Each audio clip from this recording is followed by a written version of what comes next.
ararsumaken Dobro Maryam ararsumaken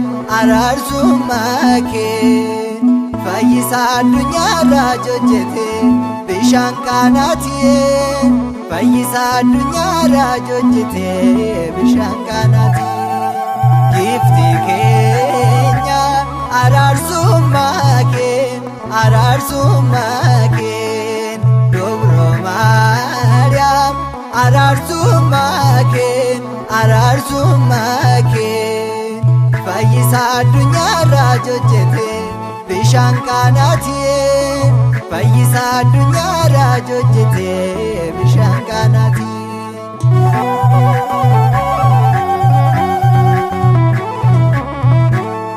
Raajii Waaqayyootiif bishaan qaanaatiin carroomuun filamtee bishaan qaanaatiin Qaanaa Galiilaan bishaan qaanaatiin kan jalqabaa taatee bishaan qaanaatiin Qaanaa taasisuuf kan jalqaba raajii hojjetee kabajni dubroo araarsummaan ishees mul'ate Gifti keenya araarsummaakeen Dobro Maryam araarsummaakeen Fayyisa addunyaa irraa hojjete bishaan qaanaatiin Fayyisa addunyaa irraa hojjete bishaan qaanaatiin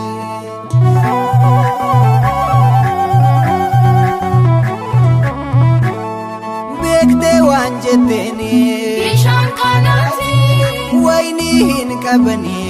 bishaan qaanaatiin bishaan waynii yoo ta'u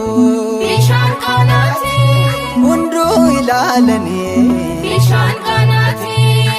Qaanaa taasisuuf kan jalqaba raajii hojjetee kabajni dubroo araarsummaan ishees mul'ate Gifti keenya araarsummaakeen Dobro Maryam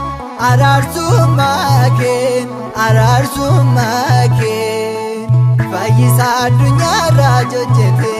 bishaan qaanaatiin Fayyisa addunyaa irraa hojjete bishaan qaanaatiin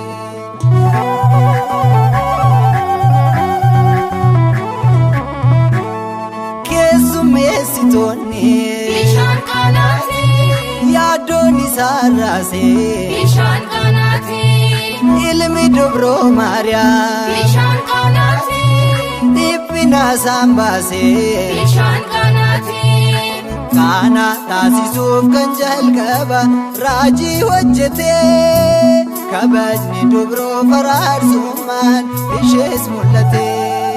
Gifti keenya araarsummaakeen Dobro Maryam araarsummaakeen Fayyisa addunyaa irraa hojjete bishaan qaanaatiin Fayyisa addunyaa irraa hojjete bishaan qaanaatiin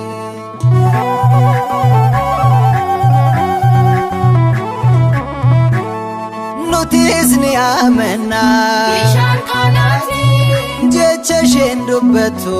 bishaan qaanaatiin waadaa isheef galameen bishaan qaanaatiin hundi akkasii irratu bishaan qaanaatiin Qaanaa taasisuuf kan jalqaba raajii hojjetee kabajni dubroo araarsummaan ishees mul'ate Gifti keenya araarsummaakeen Dobro Maryam araarsummaakeen Fayyisa addunyaa irraa hojjete bishaan qaanaatiin Fayyisa addunyaa irraa hojjete bishaan qaanaatiin Gifti keenya araarsummaakeen Dobro Maryam araarsummaa kee fayyisaa addunyaarraa hojjete